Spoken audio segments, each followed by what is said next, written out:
नमस्कार, India voice देख रहे हैं यहाँ पर। मैं हूं आपके साथ शिवम दुबे। इंडिया वॉइस के खास कार्यक्रम खबर दिन भर में आप सबका स्वागत है। बुलेटिन की शुरुआत करेंगे। संसद सत्र के छठे दिन सोमवार को विपक्ष के नेता राहुल गांधी ने बजट की तुलना महाभारत की चक्रव्यूह से की।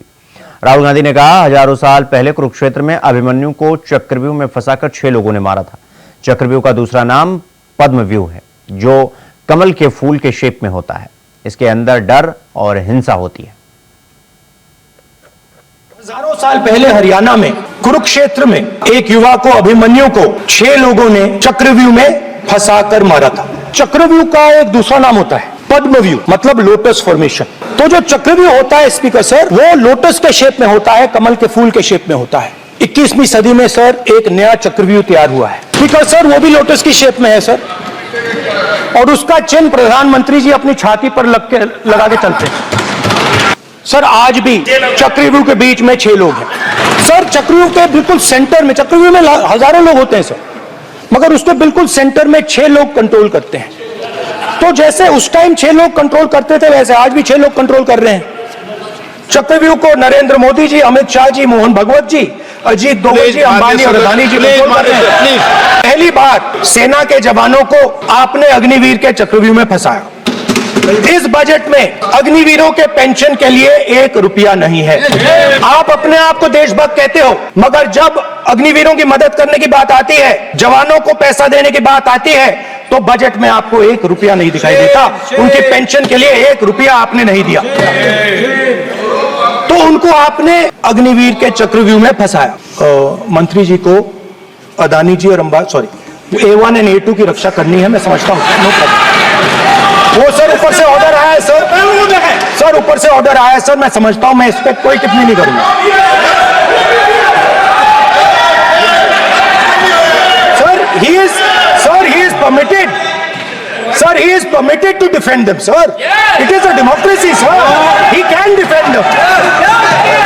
We allow him to defend them sir. ऐसा होता है क्या? A1 और A2 सर, बजट का जो हलवा है सर, ये बट रहा है। और इस फोटो में सर मुझे एक ओबीसी अफसर नहीं दिख रहा, एक आदिवासी अफसर नहीं दिख रहा, एक दलित अफसर नहीं दिख रहा मुझे। ये हो क्या रहा है सर? सर देश का हलवा बट रहा है सर, और इसमें 73% का एक है ही नहीं सर। ये आप लोग हलवा खा रहे हो और बाकी देश को हलवा मिल ही नहीं रहा है। ठीक है सर, 20 अफसरों ने बजट को तैयार किया, हमने पता लगाया है, उनके नाम मेरे पास है, अगर आप नाम चाहते मैं दे दूंगा। 20 अफसरों ने हिंदुस्तान का बजट तैयार किया है, मतलब हिंदुस्तान का जो हलवा है 20 लोगों ने बांटने का काम किया है। अब स्पीकर सर, उन 20 लोगों में से 90% लोगों में से 90% लोगों में से सिर्फ 2 हैं, एक माइनॉरिटी और एक ओबीसी। और इस फोटो में एक भी नहीं है, मतलब फोटो में आपने पीछे कर दिया, वो भी पीछे चल गया। फोटो में तो आने नहीं दिया आपने। हमारा एक्सपेक्टेशन था कि जो अन्नदाता है, जो सरकार से सिर्फ एक चीज मांग रहा है, लीगल गारंटीड एमएसपी, हमें लगता था कि ये कोई बड़ा काम नहीं है सर, ये इतना बड़ा काम नहीं है। हमें लगता था कि अगर सरकार बजट में इसका प्रोविजन कर देती, अगर बजट में इसका प्रोविजन कर देती, तो जो हमारे किसान हैं जो चक्रव्यूह में, आपके चक्रव्यूह में फंसे हैं, वो निकल पाते। ये हमारी थिंकिंग थी, मगर आपने नहीं किया। तो मैं यहां इंडिया गठबंधन के तरफ से गारंटी देता हूं कि हम ये काम करके दिखा देंगे। जो आपने अपने बजट में नहीं किया, वो मैं हिंदुस्तान के सब किसानों से कहना चाहता हूं, गारंटीड लीगल एमएसपी हम इस सदन में पास करके आपको देंगे। सर मिडिल क्लास जो है, वो शायद इस बजट से पहले प्रधानमंत्री को सपोर्ट करता था। जब प्रधानमंत्री ने कोविड के समय उनसे थाली बजवाई थी, तो उन्होंने दबाकर थाली बजाई, धड़ थाली बजा बजाई। हमें अजीब लगा, मगर प्रधानमंत्री ने मिडिल क्लास को ऑर्डर दिया, तो मिडिल क्लास ने थाली बजाई। उसके बाद प्रधानमंत्री ने उसी मिडिल क्लास से कहा, मोबाइल फोन की लाइट जलाओ, और मोबाइल फोन की लाइट जली। मिडिल क्लास ने, पूरे हिंदुस्तान में मिडिल क्लास ने मोबाइल फोन की लाइट जला दी। अब इस बजट में आपने उसी मिडिल क्लास के एक छुरा पीठ में मारा, दूसरा छुरा छाती में, एक इधर मारा और एक इधर मारा। इंडेक्सेशन जो आपने कैंसिल की वो पीठ में छुरा था, और जो कैपिटल गेन्स टैक्स आपने बढ़ाया वो छाती में छुरा था। रुक करेंगे अगली खबर की ओर। मुख्यमंत्री योगी आदित्यनाथ ने सोमवार को मानसून सत्र शुरू होने से पहले विधान भवन में मीडिया से बात की। उन्होंने यूपी विधानमंडल के मानसून सत्र में सभी विधायकों, विधान परिषद सदस्यों और विधानमंडल की कार्रवाई को संपन्न करने में योगदान देने वाले सभी दलों से जुड़े हुए सहयोगियों, विधानसभा, विधान परिषद, सचिवालय से जुड़े हुए अफसरों का स्वागत किया। उन्होंने कहा कि मानसून सत्र को सुचारू रूप से चलाने के लिए सभी से अपेक्षा और आकांक्षा रखता हूं। उन्होंने कहा कि विपक्षी सदस्य जिन भी रचनात्मक मुद्दों को लेकर सदन का ध्यान आकृष्ट करना चाहेंगे, प्रदेश के विकास और जनता जनार्दन से जुड़ी उन हर समस्याओं के समाधान के लिए सरकार पूरी तरह प्रतिबद्ध है। हम सब जानते हैं कि उत्तर प्रदेश ने फरवरी में ही अपना बजट पास कर लिया था। मानसून सत्र में प्रदेश की आवश्यकता को ध्यान में रखते हुए पहला अनुपूरक मांग इस सदन में प्रस्तुत होगा। स्वाभाविक रूप से उत्तर प्रदेश आज देश की सबसे बड़ी उभरती हुई अर्थव्यवस्था की ओर अग्रसर हुआ है, और यही कारण है कि उत्तर प्रदेश ने पिछले 7 वर्ष में प्रधानमंत्री मोदी जी के मार्गदर्शन में, उनके यशस्वी नेतृत्व में जिन ऊंचाइयों को प्राप्त किया है वे अभूतपूर्व हैं, अविस्मरणीय हैं, अनुकरणीय हैं। सदन की कार्रवाई सुचारू रूप से चले और उत्तर प्रदेश के इस विकास में सभी माननीय सदस्यों का, वे सत्ता पक्ष हो या विपक्ष हो, सभी का योगदान मिल सके,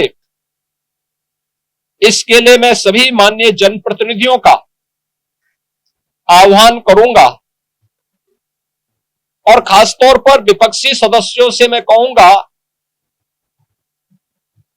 कि वे जिन भी उन रचनात्मक मुद्दों को लेकर के सदन का ध्यान आकर्षित करना चाहेंगे, प्रदेश के विकास से जुड़ी हुई, प्रदेश की जनता जनार्दन से जुड़ी हुई हर समस्या का समाधान करने के लिए सरकार पूरी प्रतिबद्ध है। सदन का मंच उस चर्चा का, परिचर्चा का विषय बने, इसके लिए हम लोग पूरी तैयारी के साथ, मेरे सहयोगीगण उसका जवाब देंगे। सरकार इसका जवाब देने के लिए पूरी तत्परता के साथ वहां पर उपस्थित रहेगी। सदन की कार्रवाई सुचारू रूप से चल सके, विधायी कार्य सकुशल संपन्न हो सके, इसके लिए माननीय सदन से जो भी माननीय सदस्यगण हैं, उन सब से मैं अपील करूंगा कि वे सभी अपना सकारात्मक योगदान मानसून सत्र के सुचारू संपन्न करने में अपना योगदान देंगे। वैसे भी यह देवादिदेव महादेव का पावन मास सावन मास है, और सावन मास में बड़े पैमाने पर हमारे जो शिव भक्त हैं, वे सभी शिव भक्त इस पूरे मास में इस कार्यक्रम के साथ जुड़े हुए हैं। तो सावन मास में एक तरफ शिव भक्तों की कांवड़ यात्रा और दूसरी तरफ जनता जनार्दन की सेवा के लिए निरंतर प्रयत्नशील हमारे जनप्रतिनिधिगण, उनसे जुड़े हुए मुद्दों को लेकर के, प्रदेश के विकास से जुड़े हुए मुद्दों को लेकर के, प्रदेश के जुड़ी हुई किसी समस्या को लेकर के सदन के मंच पर जो भी, पटल पर जो भी बातें उनके द्वारा रखी जाएंगी, उन मुद्दों पर एक सकारात्मक बहस के लिए सरकार पूरी तैयारी के साथ है। वहीं उत्तर प्रदेश की राजनीति में समाजवादी पार्टी ने बड़ा खेल कर दिया है। अखिलेश यादव ने पिछड़ा दलित अल्पसंख्यक यानी पीडीए राजनीति को पिछले 1 साल से साधने की कोशिश की। लोकसभा चुनाव 2024 के दौरान पीडीए राजनीति को अखिलेश ने धार दी। दलित पिछड़ों पर लगाया गया उनका दाव कामयाब रहा। पहली बार यूपी की 80 लोकसभा सीटों में से 37 सीटों पर उन्होंने जीत दर्ज की। अखिलेश ने इतिहास भी रचा इस दौरान। मुलायम सिंह यादव के निधन के बाद से शिवपाल यादव जिस प्रकार से अखिलेश यादव के साथ खड़े रहे, उसने भी राजनीतिक मैदान में सकारात्मक संदेश दिया। देखिए रिपोर्ट। विपक्ष के रूप में आदरणीय श्री माता प्रसाद जी पांडे भी हमारे लिए। तो आखिरकार विधानसभा में अखिलेश की कुर्सी पर बैठे थे माता प्रसाद जी। उत्तर प्रदेश विधानसभा में विपक्ष का जबरदस्त हंगामा देखने को मिल रहा है। यूपी विधानसभा अध्यक्ष सतीश महाना ने समाजवादी पार्टी के नेता माता प्रसाद पांडे का स्वागत किया, जिन्हें सदन में नेता प्रतिपक्ष के रूप में नियुक्त किया गया है। विधानसभा में अखिलेश की कुर्सी पर बैठे थे। इस दौरान उनके साथ शिवपाल यादव बैठे हुए थे। इस दौरान उनके चेहरे के भाव देखने लायक थे। इससे पहले योगी आदित्यनाथ ने विपक्ष से सदन में सहयोग देने की अपील की, लेकिन उनकी इस अपील का कुछ असर सदन में दिखाई नहीं दिया। वैसे तो सपा अध्यक्ष अखिलेश यादव ने नेता प्रतिपक्ष को लेकर बड़ा दांव खेला है। इसे ब्राह्मण वोटों की राजनीति से भी जोड़कर देखा जा रहा है। दरअसल नेता प्रतिपक्ष के दौरान में अखिलेश के चाचा शिवपाल यादव के साथ साथ कई नेता जैसे इंद्रजीत सरोज, रामचल राजभर और तूफानी सरोज भी शामिल थे, लेकिन अखिलेश ने ये जिम्मेदारी माता प्रसाद पांडे को सौंप दी। इससे शिवपाल को कुछ बुरा जरूर लगा होगा। हालांकि माता प्रसाद का कद भी यूपी की राजनीति में कम नहीं है। उन्हें प्रदेश की राजनीति में एक प्रभावशाली नेता माना जाता है। वो यूपी विधानसभा के स्पीकर भी रह चुके हैं।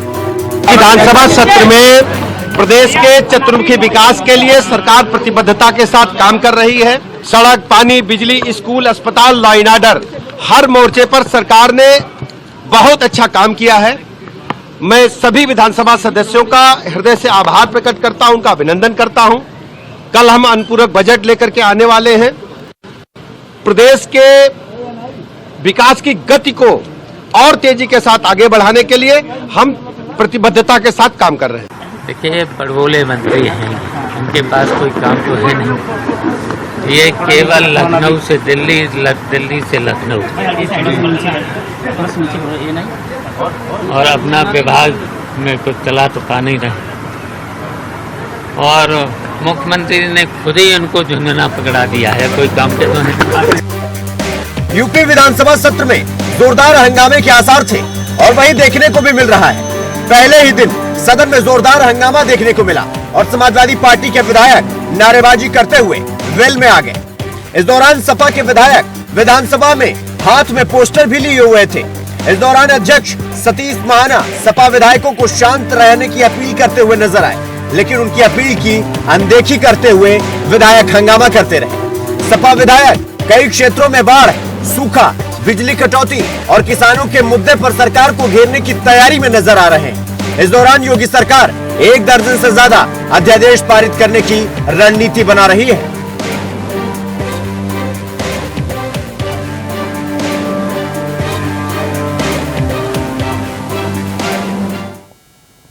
रुकेंगे एक छोटे से ब्रेक के लिए। खबरों का सिलसिला जारी है, फौरन लौट रहे हैं। ब्रेक के बाद एक बार फिर आप सबका स्वागत है। मेरे साथ रुक करेंगे अगली खबर की ओर। सांसद अफजाल अंसारी को इलाहाबाद हाई कोर्ट से बड़ी राहत मिली है। इलाहाबाद हाई कोर्ट ने गैंगस्टर मामले में अफजाल अंसारी को राहत दी है। साथ ही आपको बता दें कि इलाहाबाद हाई कोर्ट ने 4 साल की सजा को भी रद्द कर दिया है। इलाहाबाद हाई कोर्ट ने गाजीपुर की ट्रायल कोर्ट के फैसले को पलट दिया।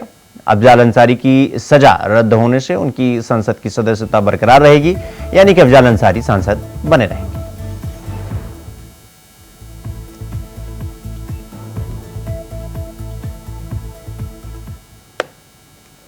इसे सस्पेंड किया जाए। प्रथम दृष्टया सुप्रीम कोर्ट को भी लगा, तब सजा सस्पेंड हुई है। सबकी सस्पेंड हो जाती है। सजा सस्पेंड किया और अगर अपील की सुनवाई का साधारण समय होता तो शायद 25 साल बाद मेरे नंबर आता अपील की सुनवाई का सजा की, और शायद मैं 25 साल तक सजा के बोझ के नीचे दबा सिसकियां लेता रहता। लेकिन माननीय सर्वोच्च न्यायालय ने जब इसको सुना तो उसे लगा नहीं, ये तो बहुत लंबे दिनों तक इसका पर्दाफाश होना चाहिए, इसकी सच्चाई प्रकट होनी चाहिए। यही तो हमारे देश की न्यायपालिका का, यही तो उसका अद्भुत एक विश्वास जिसकी जनता का उसके ऊपर है, वही तो अद्भुत शक्ति है। तो उसने उसी दिन निलंबित किया और कहा कि तय कर दो 30 जून तक। अब आप उसको ये देखते रहे कि 30 जून तक तय करने का मतलब कि 30 जून तक तो इनको फिर सजा ही हो जाएगी। सर, बजट सत्र लेकिन मैं उसी दिन मान के चल रहा था और न्याय में विश्वास करने वालों को यही मालूम था। जिस दिन गाजीपुर में सजा हुई, बच्चा जानता था कि जबरदस्ती साजिश करके, दबाव दे करके यह सजा कराई गई है और किसी न किसी दिन ये टूट जाएगी। बहुत जल्दी टूट गई, सच्चाई जनता के सामने आई। अब देखिए, जेल में रहे और नुकसान हुआ, इन सब सवालों पर जनता को जो कष्ट हुआ है, वो जनता अपने दृष्टि से उन लोगों को जो इस तरह के झूठे प्रचार के माध्यम से उनको चिंता में डालते रहे, वो सोचेगी। जहां तक मेरा सवाल है, मेरे माथे से जो साजिश के तहत काला टीका लगाने का प्रयास किया गया था, वो टीका धुल गया। मुझे इस पे गर्व है। संसद की कार्रवाई में हिस्सा लेने जा रहे हैं। बस अभी निकल रहा हूं, कल प्रयास करूंगा संसद की कार्रवाई में सम्मिलित हो जाऊं।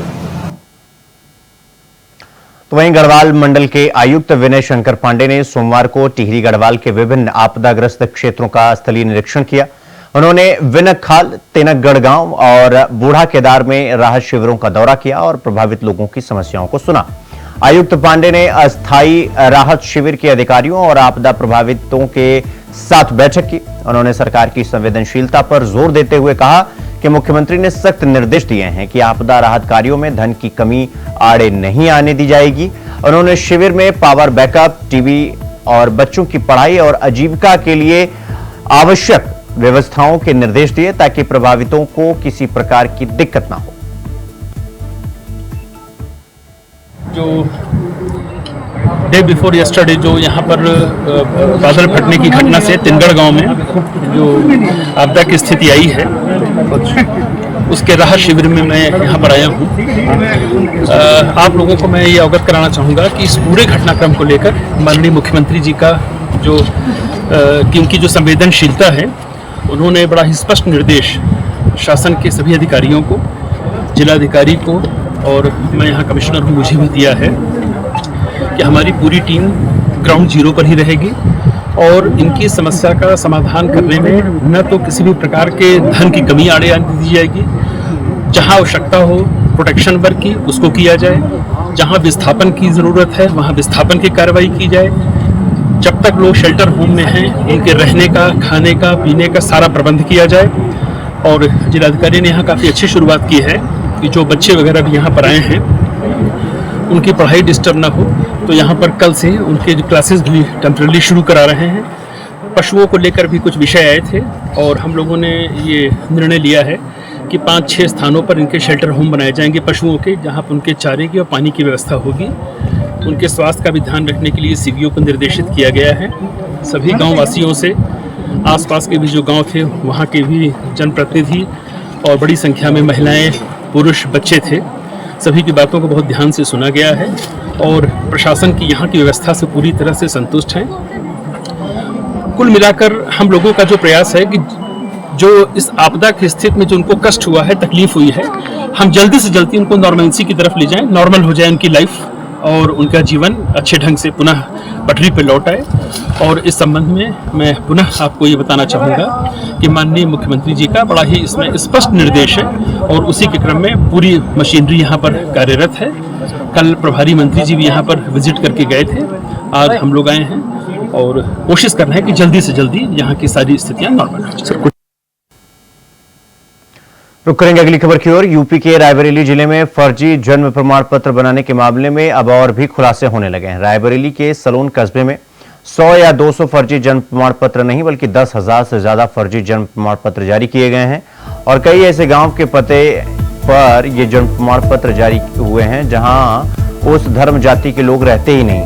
अब हिंदू युवा वाहिनी के द्वारा जिला प्रशासन और स्थानीय पुलिस पर मिलीभगत का आरोप लगाते हुए हिंदू युवा वाहिनी के निवर्तमान संयोजक ने उच्च स्तरीय जांच की मांग की।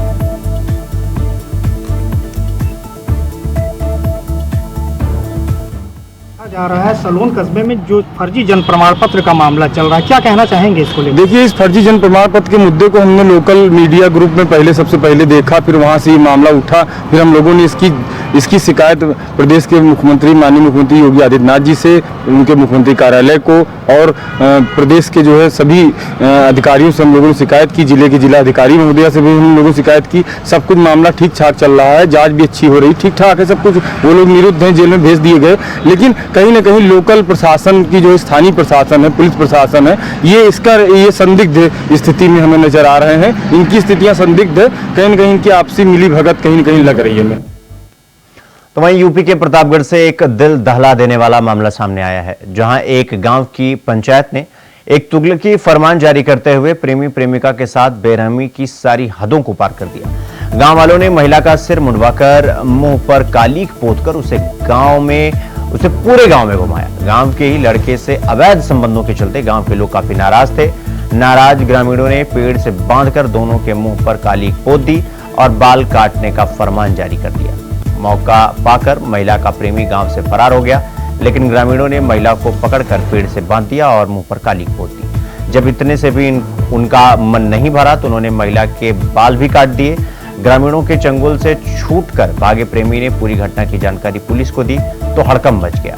सूचना पर अपर पुलिस अधीक्षक समेत कई थानों की फोर्स मौके पर पहुंची।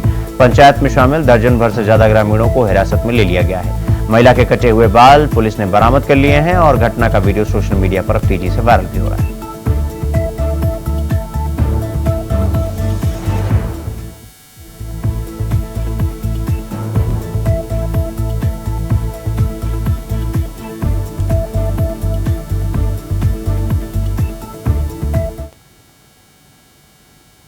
खबर फिरोजाबाद से है, जहां थाना रामगढ़ क्षेत्र में एक नव विवाहिता की संदिग्ध परिस्थितियों में मौत हो गई। मायके पक्ष ने दहेज में कार ना मिलने को लेकर हत्या का आरोप लगाया है। मृतका की 14 दिन पहले ही शादी हुई थी। घटना के बाद से ससुराल पक्ष के लोग फरार हैं। वहीं मृतका के पिता ने बताया कि उन्होंने अपनी बेटी अनामिका की शादी भीकमपुर निवासी अतुल कुमार के साथ अच्छे दान दहेज के साथ की थी, लेकिन शादी के बाद से ही ससुराल पक्ष के लोग एक गाड़ी और 15 लाख रुपए की मांग करने लगे। इसे लेकर उसके साथ मारपीट भी की। पिता ने बताया कि 28 जुलाई की रात पति अतुल ने फोन कर कहा कि आपकी अपनी लड़की को समझा लो, नहीं तो गला दबाकर मार दूंगा। उसके बाद फोन कट कर दिया।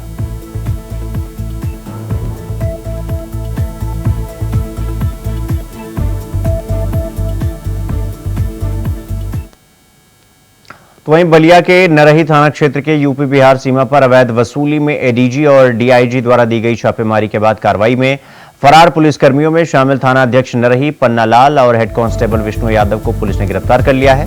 पुलिस अधीक्षक बलिया विक्रांत वीर का कहना है कि मौके पर 2 पुलिसकर्मी गिरफ्तार हुए थे। उसके बाद नरही एसओ वहां से फरार हुए थे। हालांकि उनको भी पुलिस ने गिरफ्तार कर लिया है।